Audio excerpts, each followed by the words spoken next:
Great to see you here again. Another video offered to you by the Ceuster Academy. Your first time here or not? If it's your first time, do not forget to click on the subscribe button of the channel so that you will know what other videos we will be publishing. Of course, to be warned automatically each time when we have a new video, you can click on the bell and YouTube will send you a warning that there is a new video out. In this new video, I'm going to talk about a special application where we are going to apply the principle of future value. We are going to apply the principle on a single investment. We have an initial investment, an initial amount we have today. We are going to invest it over a certain period and we want to have a certain return. We want to have a result. And that is the way that we can look at these problems, how we can use future value. The first problem we'll be looking at is when we have an investment, a single investment at the beginning of the period, let's say today, and we want to have a certain future value. We have a fixed interest rate, and now we want to know how long do we have to wait until we have reached our goal, our future value. The second principle, or the second problem we will be looking at, is similar, but now we have a fixed duration. We want to put our investment on an account or in a financial solution, and we want to know the interest rate we need to have a certain return, a certain goal, future value after a number of periods. Both problems are similar. There is just a change in variables, in unknowns, and we will always start from the same equation. We have the equation future value is equal to the present value multiplied with 1 plus the periodical interest to the power of the number of periods. Generally, we discount over m periods, and the number of periods is m multiplied with the number of years. So m is typically the number of periods that we discount per year. Now, in our example, we will keep it a little bit easier, and we just say that we discount yearly, that we calculate the interest yearly, that we are compounding the interest yearly. So it means that m is equal to 1, and the formula is simplified now because the future value is now equal to the present value multiplied by 1 plus the interest rate to the nth power, and n is the number of years that we consider to keep the investment, or the number of years that we will be waiting to calculate the result. Now we have to find the duration. That's the first example that we have. And first, let's have a look at the equation. And the equation is now on the top here. Future value is present value multiplied with 1 plus the interest rate to the power n. And we see that the parameters we know are in orange. So we know the future value, we know the present value, we know the interest rate, and the unknown is n. I'm sorry for the mathematics, but here we have to go and use some mathematical formulas. And to get the n out of the power, we are going to use the properties of logarithms. And we know that the logarithm of a multiplied with b is equal to the logarithm of a plus the logarithm of b. We also know that the logarithm of a to the power b is equal to b times the logarithm of a.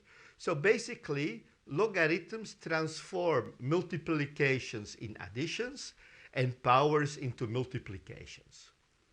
You can find those formulas in calculators, and of course, spreadsheet programs also have those. Now, when we apply the logarithmic function to this equation, we find on the left-hand side that the logarithm of the future value is the logarithm of the present value plus n times the logarithm of 1 plus the interest rate. And now we have to apply some transformations.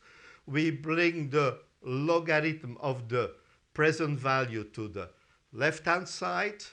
We divide it by the log of 1 plus the interest rate.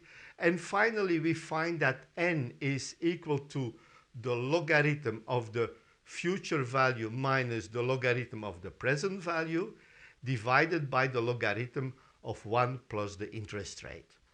Now, this is perhaps a little bit complex, but once you program this in Excel, you just have to fill out the known parameters and the calculation will be done automatically.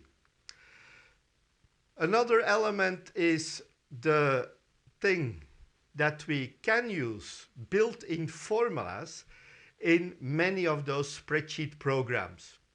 Excel has a set of built-in financial formulas, but many others, and we can now find that duration with the formula n per number of periods, and it contains a number of variables. The first one is the interest rate in percentage, so 5% is 0.05. PMT are the monthly payments, monthly or the periodic payments into the financial solution, into your investment. In our case, that will be equal to 0 because we only have the present value that we put in the bank. The future value is the goal that we want to reach. And the type is basically the moment we are putting the money on the bank account. Is it at the beginning of the period or at the end of the period? When you put 0, it will consider that the money is put there at the end. When you change it from 0 to 1, you will see that the results are slightly different. But let's apply this on an exercise. We have a future value that we want to have of 20,000, whatever the currency is. It can be yen, dollar, euro, crowns, whatever. We start with an investment of 9,000 or 9K, and we have an interest rate of 10%. We can use both formulas, and both should give us the same number. So the formula with the logarithms, we find that the logarithm of 20,000 minus the logarithm of 9,000 divided by the logarithm of 1 plus 10% gives us a period of about 8.4 years. Again, the same remark about the decimals.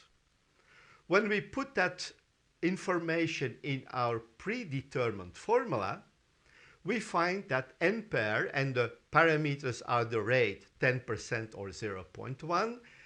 There is no monthly investment, so that parameter is 0.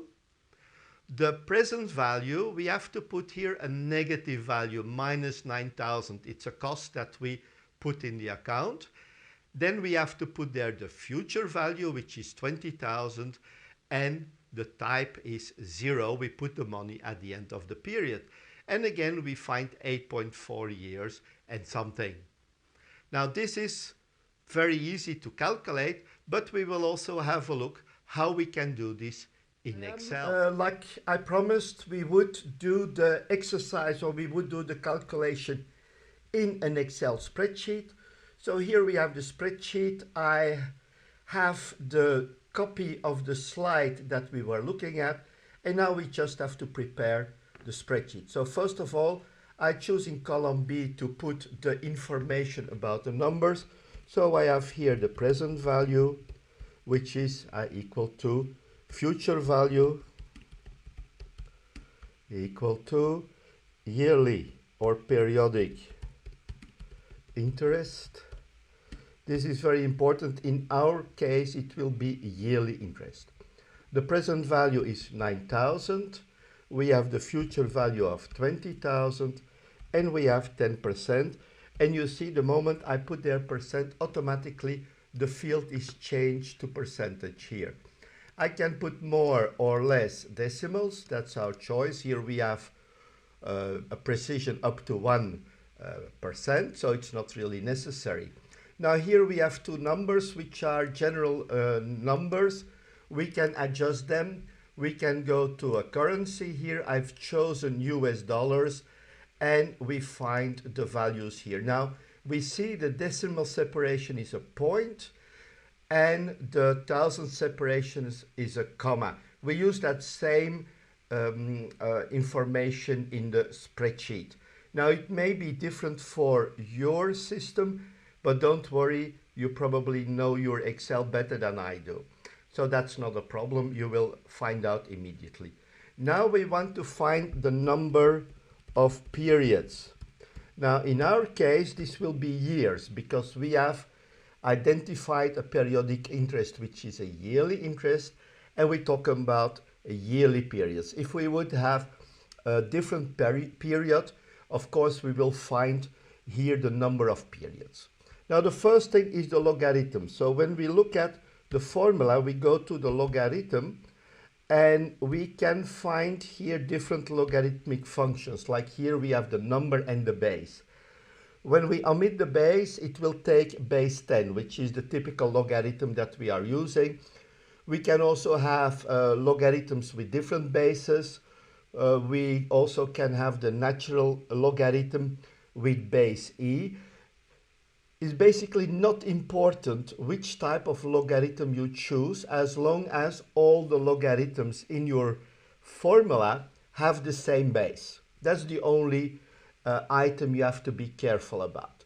Now here we have logarithm of the future value, so I just go to the value here, C7, minus the logarithm, logarithm, not log, of the present value, divide, and again I close the brackets and I divide it by the logarithm of 1 plus the interest rate, and you will see that they will find here 8.38 US dollars. This is because it assumed that I was working with dollars, that this would also be a dollar, but I will have to put a number there, 8.3 periods, but in our case these are years. Now I can add more zeros like I want. It depends on the precision you want for your calculation. I think Excel goes up to 20 different decimals and then it stops. Now the other thing is to calculate it with the n-per formula. Now I can click here, is equal to, I click on the formula and I see a number of selections, and I've already been using the n-per functions, but I can write it here, n-per, and it will show you most recently used, all formulas that I, let's say, have. It's selecting it in all the formulas, but we have also a subdivision in the financial part. And we see here the syntax of the formula, so we have to put the different elements here. We can put it there. I select this one and I select insert function, and Excel already presents us with the information. I just have to click on the fields here, click, it's 10, so it's 10 is 0.1. The PMT is 0, there are no monthly payments. The present value, here I have to be careful, I have to put a minus sign here because it's a payment. The future value is the 20,000 and the type is 0. And already here you see that the calculation is being done. So you can immediately see if your values are acceptable or not.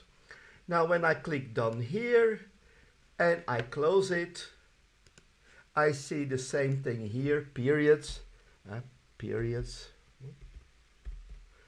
and I find basically these are the same. I take one difference, and it's good to see that both formulas give us exactly the same value. Now the n per formula is more interesting because we can look at monthly or periodical payments to see how we get to the value that we want to have. And that's a very interesting element. When we want to have some savings, we can find out how long it will take before we have those savings and when we have a certain initial and a monthly payment. We cannot do that like this with the logarithmic function. We have to find a different function.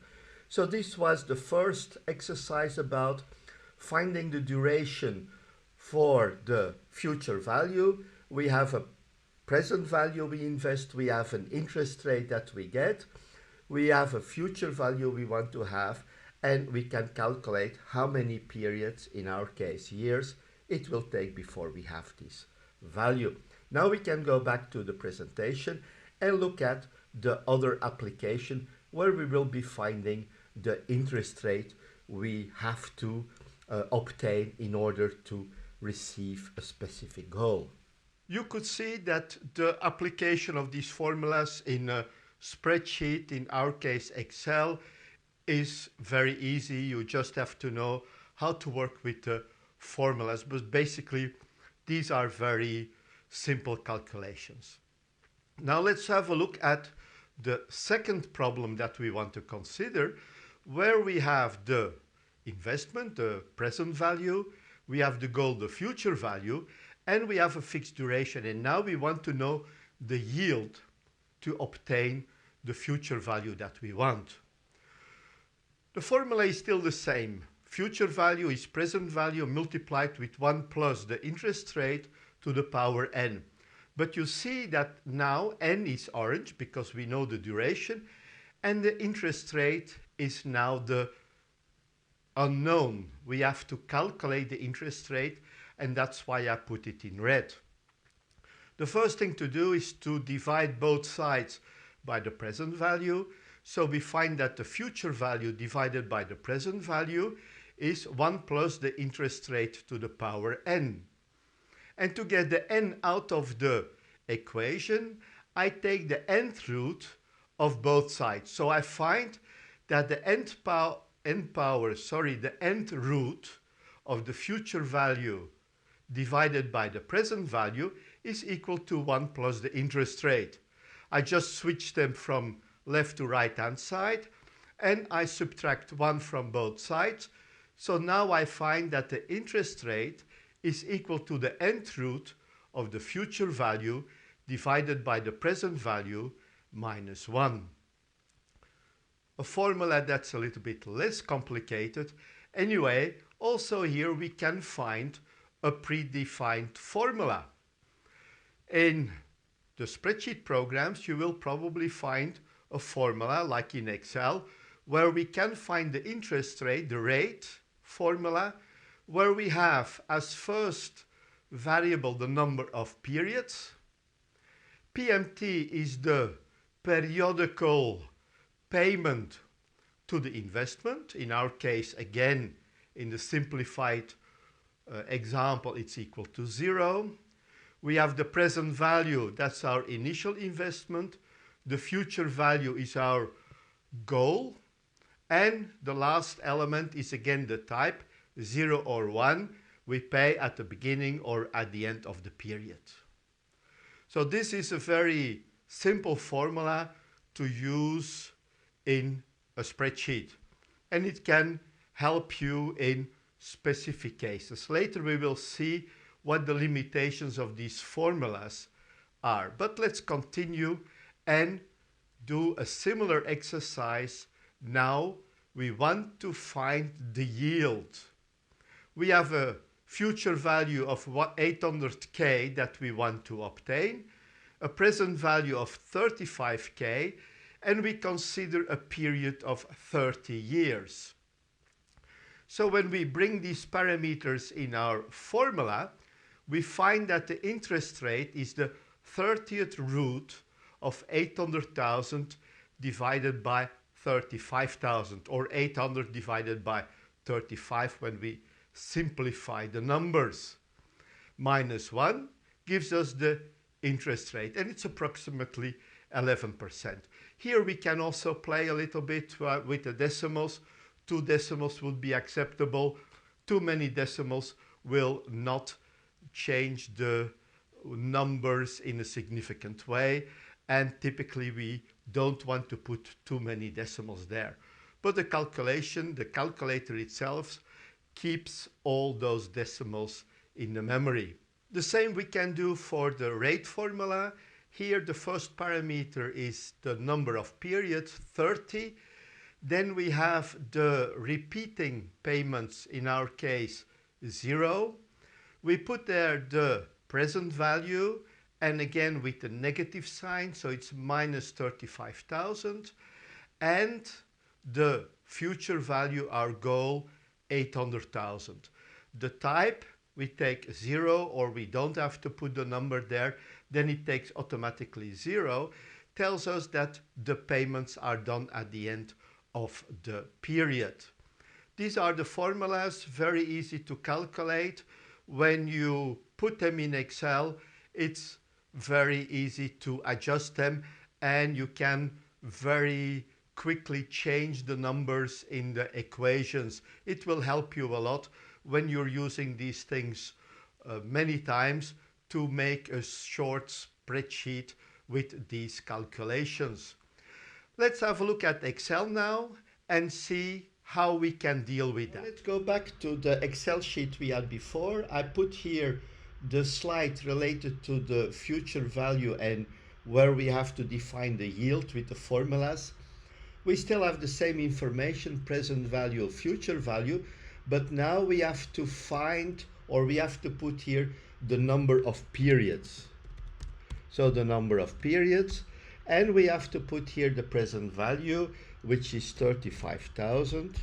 And you see it keeps the formatting like we had before, which is interesting, but sometimes also a little bit dangerous, as we will see now. I put here 30 years, but what happens? The cell interprets this as a percentage because the cell was defined as a percentage. First thing to do is to put it as a number, but we see the 30 becomes 0.3, which is 30%. So I fill it or change it to 30, and now it's okay. I can reduce the number of decimals here because I'm calculating full years. Now I can use this to calculate the interest rate. And I have to go to the formula here. I have to take first the division of the future value divided by the present value, and then take the root of it. And the root is in fact the inverse of the power. So I have 1 divided by the number of years. So I find the total interest, 1.0 something. But I have to deduct the 1 to find the interest rate. And I already had the formula here that the field was defined as an interest, so it gives me automatically 10.99%. And that's the main thing that I want to do from here. Now I want to go to the rate formula. And the rate formula, we have to start, or we know this formula, so it's basically very practical. If you know the formula, you just put is rate, and it will automatically start putting all the elements there. So the first thing is the periods, 30 periods, comma, we have 0 PMT, and you see here in the formula there is a small difference. We had it in the previous Excel also. The separator between the different elements is a comma. It depends on the country settings of your Excel. When we have different settings, this will have a different format. So we have semicolon if you use a different setting. So here you may have to find out sometimes if you have a problem with the formula, but don't worry, if you exchange sheets with other people, everything is translated. So when somebody is using the Excel with the decimal or with the comma as a decimal separator, somebody is using the semicolon for the separation between the different values in the formula, it will adjust automatically. It even changes it to the language that your Excel is set in, and I can assure you this has not always been the case. So the next one is the present value, but we have to put here the minus with the present value. Then we have the future value where we want to go, and we have the comma here, end of the period, 0, and we can have a guess here, but we don't guess in this case. Oops, I have to put a separator here, and I find the 10.99. Now in this case the Excel formula is in fact guessing what the result will be, because in the most general case we have here the PMT, the monthly payments, not equal to 0, and then we cannot just find the formula as it is. So this was the last Excel sheet I wanted to show you related to the future value, finding the number of periods to reach a certain future value from a present value. And the last exercise here was about we have a future value, we have a present value, we have a number of periods, and we want to find what is the interest rate or the yield that we have to secure in order to get that objective. So now we did the exercise with Excel. You've seen that adding these numbers, doing the formulas in Excel may be quite easy when you see me doing it. When you're not very good at using Excel at this moment, you can find some interesting courses, of course, to improve your knowledge. Of course, if you have questions, you can always ask them to us, and we may make some videos how to use those spreadsheets, how to do these calculations, specially applied to this course or to these videos.